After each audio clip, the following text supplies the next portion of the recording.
اور میں یہ سمجھتا ہوں کہ دانیال عزیز نے پاکستان کے عوام کے جذبات کی ترجمانی کی ہے۔ آپ اشیاء قرونوش کی قیمتوں میں آئے روز لگنے والی آگ دیکھ لیجیے۔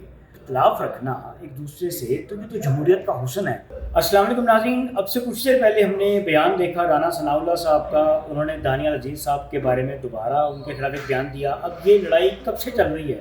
یہ 3 دن پہلے کی بات ہے کہ دانیال عزیز نے احسن اقبال صاحب کے بارے میں یہ کہا کہ آپ بلدیاتی حکومتوں کو لے کر اپنے آپ کو عقل کل سمجھتے ہیں، آپ ذرا ہوش کے ناخن لیں۔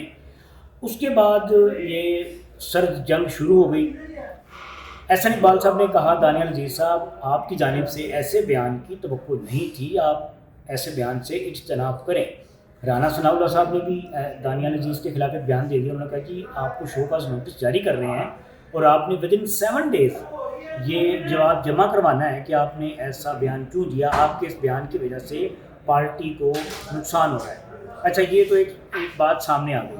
دوسری بات یہ کہ ابھی آج کی بات ہے کہ رانا صاحب نے دوبارہ دانیال عزیز کو آڑے ہاتھوں لیا، کہا جی کہ یہ آپ جو الزام لگا رہے ہیں نا احسن اقبال صاحب کے اوپر، یہ خالصتاً ٹکٹ کی جنگ ہے جو آپ دونوں کے درمیان چل رہی ہے۔ اب احسن اقبال صاحب یہ چاہ رہے ہیں کہ ان کا بیٹا اس حلقے سے الیکشن لڑے، اور دانیال عزیز صاحب یہ چاہتے ہیں کہ ان کا ایک دوست ہے، قریبی دوست ہے، وہ اس جگہ سے الیکشن لڑے۔ اب دانیال عزیز صاحب نے جو الزام لگایا احسن اقبال کے اوپر، وہ میں یہ سمجھتا ہوں being a citizen of Pakistan, یا کیوں کہہ لیجیے کہ ایک عام شہری کی حیثیت سے وہ الزام بالکل ٹھیک ہے۔ دانیال عزیز نے یہ کہا کہ احسن اقبال صاحب جب نون لیگ برسر اقتدار میں تھی، جب اقتدار کے مزے لے رہی تھی نون لیگ، تو آپ پرائس کنٹرول کمیٹی کے چیئرمین تھے اور آپ نے اس مہنگائی کو کنٹرول نہیں کیا اس طرح سے، جس کے بعد موجودہ جو مہنگائی ہے اس کی خالصتاً جو ذمہ داری ہے وہ آپ کے کندھوں پر آتی ہے۔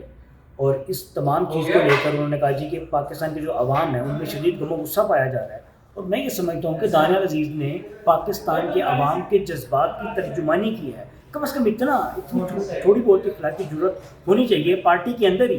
اگر اس حوالے سے کریڈٹ دیا جائے پاکستان پیپلز پارٹی کو، تو پاکستان پیپلز پارٹی میں جتنے بڑے نام ہیں، جتنے بڑے پولیٹیشنز ہیں، وہ اختلاف رائے رکھتے ہیں پارٹی کے اندر۔ تو یہ اختلاف رکھنا ایک دوسرے سے تو یہ تو جمہوریت کا حسن ہے۔ لیکن بہرحال جہاں تک دانیال عزیز صاحب کے بیان کی بات ہے، تو انہوں نے بات تو بالکل ٹھیک کی ہے کہ عوام میں شدید غم و غصہ پایا جا رہا ہے، عوام قوت خرید نہیں رہی اس طرح سے۔